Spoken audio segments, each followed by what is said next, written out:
Next यहाँ पर बात कर लेते हैं बालकृष्ण इंडस्ट्रीज के बारे में। बालकृष्ण इंडस्ट्रीज ने सरोज कुमार कुंतिया को नया सीएफओ अपॉइंट किया है। उनकी अपॉइंटमेंट 18 जून 2026 से इफेक्टिव होगी, यानी कि आज से कंपनी मैनेजमेंट में ये एक इम्पोर्टेंट लीडरशिप चेंज है। इन्वेस्टर मैनेजमेंट ट्रांजिशन पर नजर रखेंगे। सर, बालकृष्ण इंडस्ट्रीज पर क्या व्यू है आपका? देखिए, ये कंपनी ऑफ रोड व्हीकल्स के लिए टायर बनाती है। बहुत ही बड़ी हम्म। ऑपरेशन है इनके, ज्यादातर यूरोप रिलेटेड है। अभी होपफुली एक बार रुपया स्टेबल होता है, जो पॉलिटिकल सिचुएशन स्टेबल होती है, तो इनका डेफिनेटली आने वाला साल का परफॉर्मेंस काफी अच्छा है। तो नजरिया लंबा रखिए, मेरे ख्याल से साल सवा साल का अगर कोई व्यू है तो टुकड़ों टुकड़ों में खरीदिए। कंपनी अच्छी है, लेकिन नजरिया थोड़ा सा आपको मीडियम टू लॉन्ग टर्म रखना है। चलिए बात कर लेते हैं वेदांता पावर के बारे में। वेदांता पावर फ्यूचर ग्रोथ के लिए नए एनर्जी सेगमेंट्स में एंट्री की प्लानिंग कर रही है। Company hydro power, battery shortage, storage और न्यूक्लियर एनर्जी पर फोकस करेगी। बढ़ती पावर डिमांड को देखते हुए बिजनेस डाइवर्सिफिकेशन की स्ट्रेटेजी बनाई गई है। कंपनी ट्रेडिशनल पावर जनरेशन से आगे बढ़कर के नई अपॉर्चुनिटीज की तलाश कर रही है। वेदांता काफी ज्यादा फोकस पे रहा थ्रू आउट दिस वीक, और जब से डीमर्जर की जो है खबरें निकल करके आई थी। सर, वेदांता क्या पोर्टफोलियो में रखना ही चाहिए? ठीक है, मुझे लगता है कि वेदांता में अभी 5 कंपनीज हो गई है, और इसमें वेदांता हम्म। एल्यूमिनियम, वेदांता पावर और वेदांता स्टील, ये तीनों कंपनीज लंबी अवधि के लिए काफी अच्छी है। मुझे लगता है कि वेदांता आयरन एंड स्टील तो काफी सस्ती है, वेदांता एल्यूमिनियम काफी अच्छे लेवल पे चल रही है। कहीं ना कहीं इन कंपनीज के अभी इंडिविजुअल नंबर्स आएंगे, मैनेजमेंट की कमेंट्री आएगी, उसके बाद हमको ज्यादा क्लियरिटी मिलेगी जैसे कि ये कंपनीज क्या कर रही है। बट डेफिनेटली लंबी हम्म। अवधि 1.5-2 साल का नजरिया है, तो इसमें डेफिनेटली बाय ऑन डिप करना चाहिए। चलिए ठीक है, आगे बढ़ चलते हैं यहाँ पर व्यूअर्स के कुछ क्वेश्चंस की तरफ।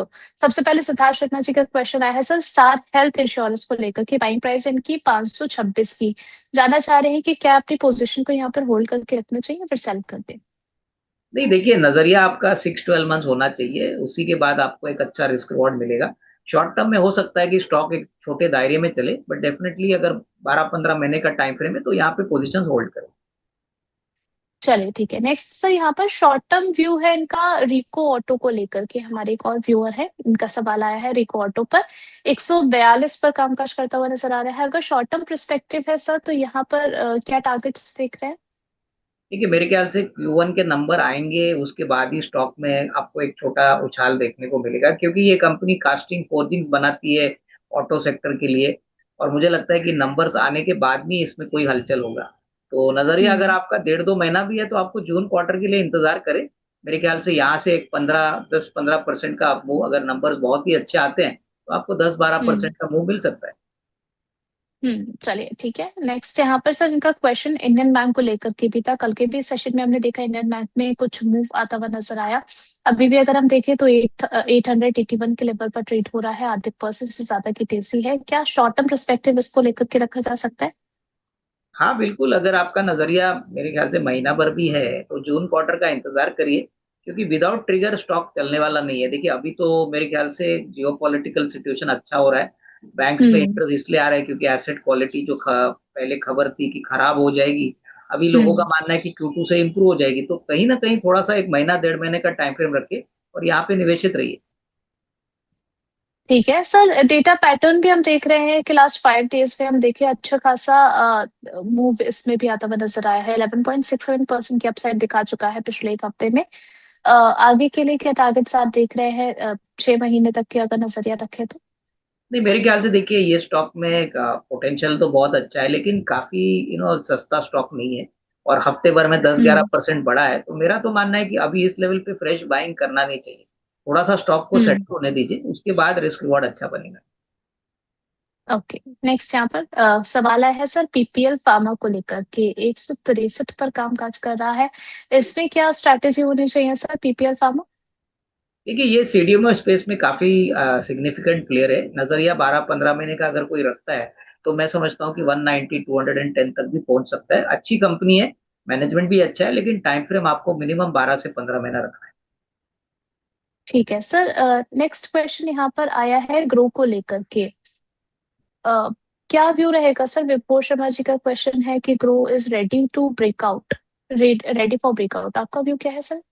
देखिए, ग्रो एक ऐसी कंपनी है जो इंडियन कैपिटल मार्केट्स के हिसाब से ग्रो करेगी। अगर इनका हम्म। शॉर्ट टर्म व्यू है तो इनको स्टॉप लॉस रखना चाहिए और काम करना चाहिए, लेकिन अगर मीडियम टर्म व्यू है, अगर नजरिया 12 महीने का है, 15 महीने का है, तो डेफिनेटली मैं कहूंगा कि ऑनलाइन स्पेस में ये बहुत बड़ा प्लेयर है।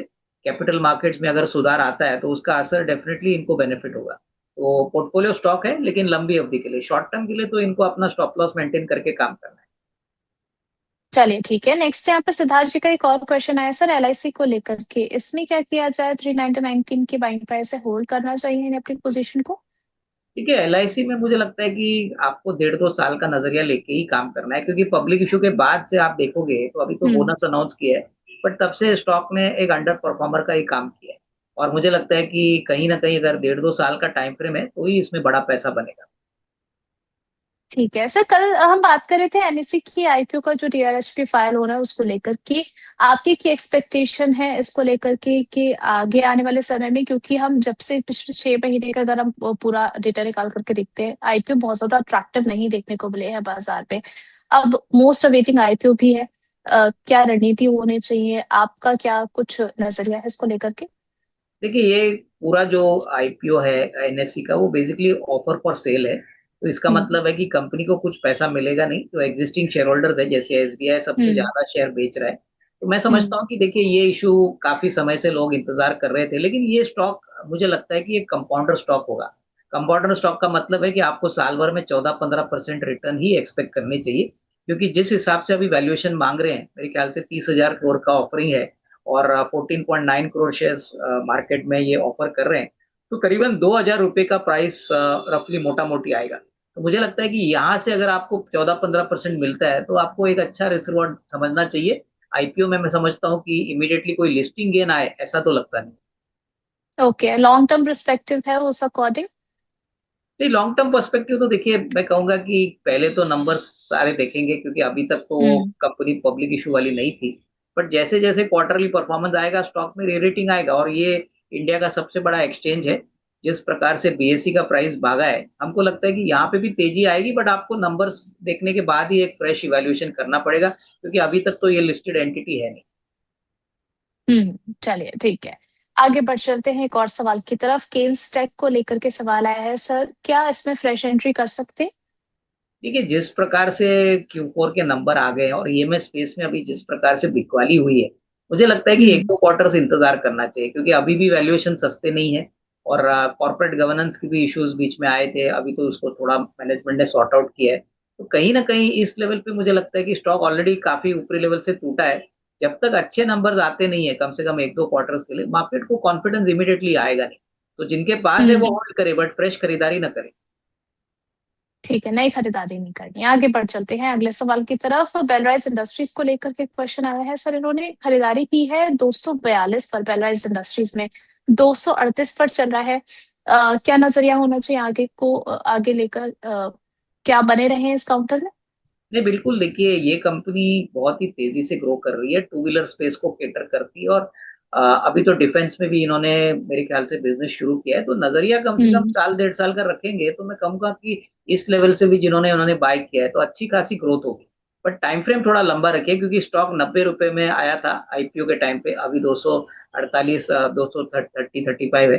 तो काफी बढ़ हम्म। चुका है, तो अभी तो स्टॉक कंसोलिडेट करेगा, नजरिया साल डेढ़ हम्म। साल का रखिए तभी पैसा बनेगा। ओके, नेक्स्ट यहाँ पर सर वीबीएल को लेकर के जाना चाह रहे हैं। 540 की इनकी बाइंग प्राइस है, 549 पर चल रहा है, ऑलमोस्ट 1% अपसाइड दिखा रहा है आज के लिए। आपका व्यू क्या है सर, इस पे भी बने रह सकते हैं आगे के लिए? नहीं, बिल्कुल, देखिए, अप्रैल टू जून का क्वार्टर जो होता है इनके लिए सबसे बेहतरीन क्वार्टर होता है, क्योंकि गर्मियों का सीजन होता है। और इनका पेप्सी के साथ जो नेटवर्क है, इसका अफ्रीका में भी बिजनेस है, तो मेरे ख्याल से यहाँ पे निवेशित रहिए। मुझे लगता है ये साल भी कंपनी के लिए काफी अच्छा होना चाहिए, क्योंकि पिछले साल मौसम अच्छा नहीं था, बारिश इनफैक्ट हम्म। जल्दी आई थी, इस बार बारिश बिल्कुल आई नहीं है, गर्मी बढ़ गई है। तो इनका डेफिनेटली बिजनेस तब बढ़ता है जब गर्मियां बढ़ती है। तो डेफिनेटली यहाँ पे निवेशित रहिए। चलिए ठीक है, निवेशित रहने की बात कही गई है। आगे सर यहाँ पर एक और सवाल आया है सुमितोमो केमिकल्स को लेकर के, क्या इसमें नई खरीदारी कर सकते हैं या फिर अभी अवॉइड करें? 458 के लेवल्स पर ट्रेड हो रहा है। देखिए, कंपनी एमएनसी है, बहुत वेल मैनेज्ड कंपनी है एग्रोकेमिकल स्पेस में, लेकिन जिस प्रकार से अभी मानसून का डेफिसिट हो चुका है, करीबन 60% हम्म। डेफिसिट हो गया है, बारिश अभी भी आई नहीं है। तो नॉर्मली एग्रोकेमिकल कंपनी जो होती है ना, अप्रैल टू सितंबर का क्वार्टर इनके लिए बहुत बिजी और बेस्ट सीजन होता है। अगर ये सीजन निकल गया हम्म। तो इनके लिए दिक्कत हो सकती है। तो मेरे ख्याल से अभी फ्रेश बाइंग करनी नहीं चाहिए, थोड़ा सा इंतजार करिए।